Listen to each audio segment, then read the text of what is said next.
All right, Eric, NBA Cup Western Conference side now. We have the Oklahoma City Thunder, the West leading Thunder, and the hot Houston Rockets team, number 1 and number 2, respectively, in defense.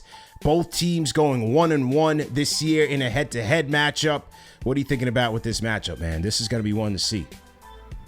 I mean, can the Thunder be any more impressive right now? They're Chet's out. Okay, Hartenstein comes back.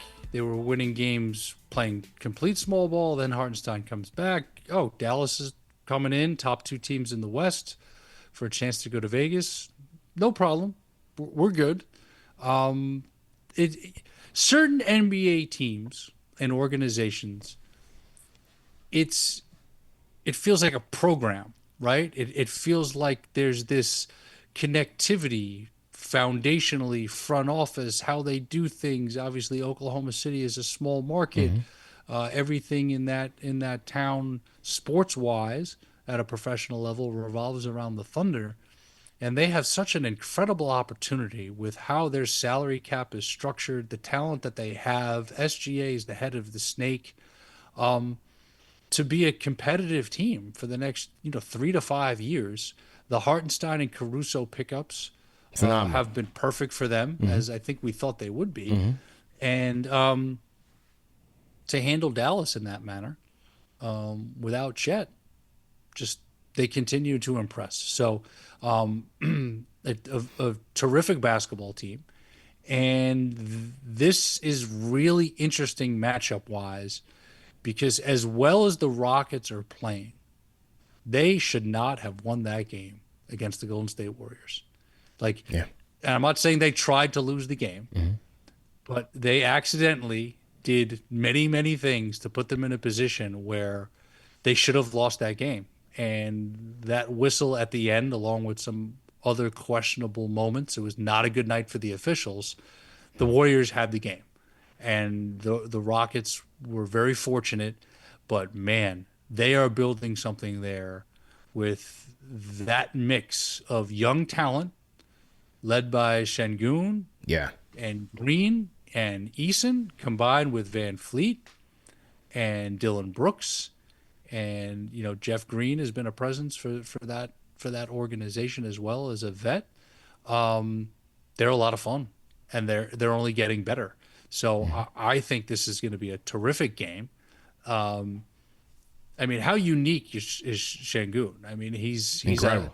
He's this, is he on the Joker level or even Sabonis's level? No, but he's got pieces of both of their games. And the puzzle pieces there, they're all so unique as players, right? Şengün, very unique. Jalen Green, extremely unique. I forgot Jabari Smith Jr., playing the 4, who can shoot the 3, who can rebound, crazy athletic. Dylan Brooks has found something there in terms of becoming a bit more consistent on the offensive end, but that defensive identity, and then of course Ime Udoka, who's high-level coach, we saw it with the Celtics. He made some poor decisions that we don't have to talk about in this episode, but he gets a second chance with Houston, and they are buying into everything that he is putting out there about that team working hard, having a defensive presence every night, while also playing some really good offense. But offense in very unique ways. They can play through the big guy in the high post. They can play through him in the low post. They can spread the floor out, be crazy athletic, shoot the 3. Fun team, man. Really fun team. And I'm glad I didn't say, okay, I'm going to fast forward through this game or I'll watch parts of it. I watched that game start to finish, Warriors Rockets. And it was not only entertaining, but I learned a lot about who they're becoming with a trip to Vegas on the line. So this is going to be a heck of a matchup. Yeah, I'm looking forward to this one, no question about it. I mean, on the OKC side, obviously everything starts with SGA at the head of the snake, and when we talk about obviously the MVP conversation, it's left to be seen if he wins it this year. I thought he was deserving of more votes last year, but just cerebral, man. You can't speed him up.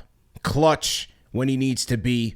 Gets into the paint at will, and just running that team so smooth and under just his precision, his decision making, everything. Like I've just never seen him run into a mistake.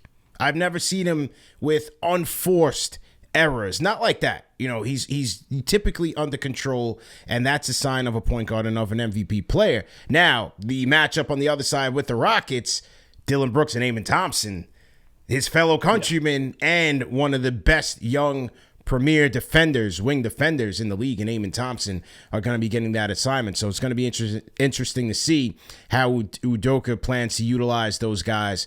And then as far as like the supporting cast with OKC, I do wonder if this is the year where they've caught the Celtics in terms of being the most balanced on both ends with the acquisitions of Hartenstein and Caruso. And no, Hartenstein, no, he can't shoot on a Porzingis level, and we'll see what happens when Chet comes back. Maybe not at the 5, but certainly with Caruso, his ability to handle the ball, he can play point guard as well. He defends. He's kind of like their version of a Derek White, if you will. And then they still have Shea. They've got Isaiah Joe. Like, they've got J-Dub. Like, they have all these guys that they can throw all these. J-Dub, sorry to cut you off. Yeah. J-Dub is a monster, right? Monster. Like, he can play multiple positions. He gets where he wants to go with the bounce. He can face you up. He drives the ball to the hoop strong. He can obviously shoot it as well. Plays bigger than his size. And I want to see that team healthy. I want to see that team healthy. I don't know the date on the calendar when they're playing the Celtics, but I want to see those teams at full health. I want to see Chet out there against Porzingis. I want to see Hartenstein banging with Al Horford. I want to see how they match up with Tatum and Brown. And then, of course, the Holiday White backcourt versus SGA Caruso.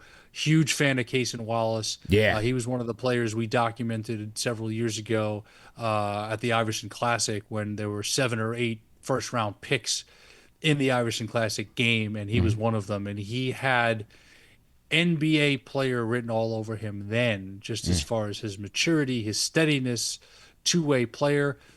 His development, I think, has taken a little bit longer than people expected, but again, he played 1 year of college basketball, as did Keontae George, as did Anthony Black, as did Brandon Miller. Yeah. All those guys who were in the Classic a couple of years ago when we documented it. So great depth, as you said, very strong guard play.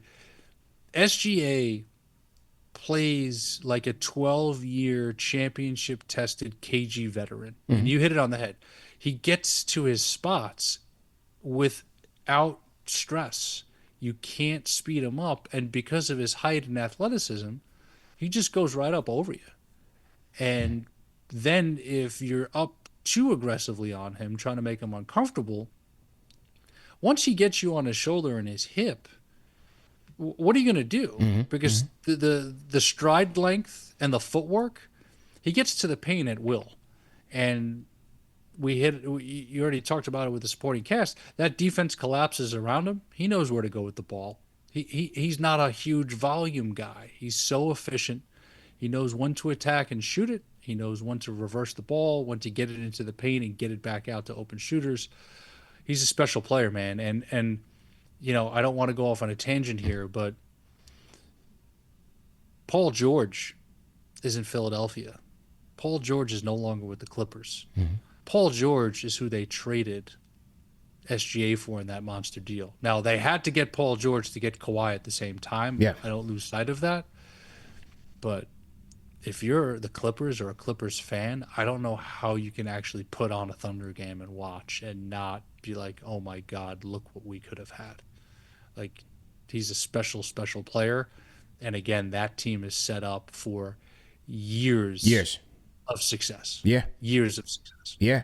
And I remember when they signed Hartenstein, and I had people on my show, some guests, thinking like, oh man, you know, I don't know how he's gonna fit. They went all in for this guy, and this is not the Agnold system. And I'm like, wait, like, I watched this guy the entire year for the New York Knicks. This guy plays basketball, period. He can fit in anywhere, period. Yep. He's versatile. He plays with grit. He can grab boards. He can play defense. So, like, I don't know what some of the naysayers were saying when on the first day of free agency, they flew to Oregon to go get this guy, and they would not be denied. Perfect complement to Chet in the front court. Yeah. Has Chet shown he can play more physical than his build and won't back down? Absolutely. Can Chet play inside and out in terms of posting up, facing up, shooting the three, pick and pop, pick and roll? Absolutely. But to have a more physical guy who does the dirty work, who can also play through the high post, he can dribble handoff, he crashes the boards, he's an above average defender, he's a well above average rebounder. That's your backup to Chet Holmgren? Yeah. Plus, he's got playoff experience. That's right. And I do want to say, this is becoming a strange habit for me. I need to compliment the Knicks, right? Because when Hartenstein was with Denver, what did we see? We saw great energy. We saw a defender, a rebounder, but we didn't see anybody that you trusted offensively. Yeah. That you would be like, oh, wait, he's going to evolve to what he's evolved to. So you have to credit the Knicks trusting him and whatever player development was going on, whether it's Coach Darren Erman, who I've known a long time, who's coached with Tibbs in multiple situations, or whoever else was working with Hartenstein. Like, great job, because this guy has elevated his game big time, and he deserves all that money and more for the player that he continues to evolve to be. Yeah, no question. And with his option and with his acquisition, I mean, it just gives the Thunder. I just love optionality. I love how the Celtics can deploy it with, whether they want to go fully small with Horford at the 5, they want to go Horford and Porzingis. Maybe the Knicks can ultimately get to that way when Mitchell Robinson comes back. But the Cavaliers can do that with Mobley and Allen. And the Thunder are going to be able to do that. Once Chet comes back, you can go with just Chet at the 5, or you can go with what they've wanted to do is pair him with a bruiser, pair him with a guy who can grab the boards, do some of the dirty work like Hartenstein, and that gives them so many different ways that they can play, which to me is going to be very dangerous. And then on the Rockets side, just a tremendous year for them, man. I'm super happy for their success, especially for those young teams that struggle with their rebuilds. They load up on the lottery picks, but they don't have the structure to move the needle forward. Last year, we saw the investment by Fertitta, by that front office. They get Udoka, but they also said, we need vets. Brooks, Fred VanVleet, we need those guys. And I think those guys, the acquisition of those guys is really bearing fruit on the overall success of this team, man. You've got to know how to be a pro every day. It's not just game day. And clearly the Rockets are figuring that out. And I was listening, not just watching the game, but like listening to the broadcast, and they were talking about how everything in practice has a competitive edge to it. So I know you and I have traded South Shore of Long Island stories, right? Yeah, South Side, Belmore, JFK. For those watching, incredible rivalry in the 90s. But all sarcasm aside, like part of why I had a competitive experience, whether it was playing basketball or eventually playing small school college football, is because everything had a competitive edge to it. Every drill, everything. And it's amazing how those things are not like obvious at the pro level. They're there collegiately. They're always there for successful high school teams. But when it's talked about at the pro level, because we've gotten to the point where teams barely practice, they're doing shoot-arounds, we've got load management, all this. And the Houston Rockets are doing everything every day with a competitive edge. So that doesn't matter if it's transition drills, shooting drills, whatever it is. But when you do that day after day after day, and then you bring in vets, Dylan Brooks has played in a lot of playoff games. Fred VanVleet has played in a lot of playoff games and is an NBA champion. Jeff Green has been around since the 2007 NBA draft and has played with a lot of great players on a lot of great teams. And it's not an accident. And not to mention, Udoka is a winner. So this was just a matter of time, I think, figuring out, okay, who are the young pieces we're going to keep? Who are the vets we're going to bring in? Let's make sure these personalities mesh, and let's get to work. And now we're seeing the Rockets take off from there, pun intended. Yeah, Tim McMahon of on ESPN, the NBA insider, wrote a great article on how this defense has taken shape, and a lot of quotes from Udoka, who said, "Listen, man, not playing defense is a non-negotiable. Like, you play defense, you will play. You don't play defense, you won't play." And he gave a lot of credit to the younger players, namely Alperen Sengun and Jalen Green, for their ability to buy in and really lock in with guys like a Van Fleet, like a Dylan Brooks, and a Jeff Green, to really help this Rockets defense. Because look, you're not always gonna have a starting five of all NBA defensive players. However, you need buy-in from everybody. And with that, once you get that buy-in, once you know that everybody's going to be locking in and day out, then it's the coach's job to devise that scheme that's going to help protect some of your, less athletic and less mobile defenders. And that's where you have guys like Atari Eason, who I love, Eamon Thompson, Dylan Brooks, you name it. Those are the guys Deshaun Tate as well. Yep. Those are the guys that are, really protecting some of the younger players like a Sengun or Jalen Green, who aren't the greatest of defenders. So I'm going to be looking forward to that. But in this game, I do wonder, look, the Rockets defense is going to bring it. They're going to be physical. They will be there defensively. We're going to have to see offensively if they can fight fire. Like if this is a case where on a neutral field, on a neutral court, and OKC is just in their bag, I think that's where things can get tricky for the Rockets. They did beat OKC earlier this year. OKC wasn't the last game of a road trip. Do we factor those things into that when you win a close game against a team like that? I don't know. When things get to Vegas and both teams are rested, obviously I'm going to give the edge to OKC. But if this is a case where their offense is just in gear, then it's going to be a long night for the Rockets. I'm taking the Thunder in what will be a very good. I think both games will be very good games. I would be shocked if either of these games get out of hand. I'm going to take the Thunder simply because of SGA. They're the best team in the Western Conference, and despite how well the Rockets are playing right now and the confidence that they have, I think this Thunder team, top to bottom, is ready for the moment a little bit more. But yeah, it's up to the Rockets to answer the bell. But really exciting matchups we've gotten on both ends. Like, a lot of people I think have Milwaukee Buck fatigue, but they've been playing really well. And we delved into the Hawks, and again, Rockets Thunder is one of the better matchups that we could have gotten in the West semis, and I'm looking forward to it. One of the things that that we saw, especially in Wednesday night's games, where you saw Thibodeau had an issue with the officiating. Kerr had an issue with the officiating in terms of lack of calls. Both of them. Kerr's was more in that one specific moment in the fourth, and Tibbs was more over the course of the game. He didn't feel like they were getting fouls.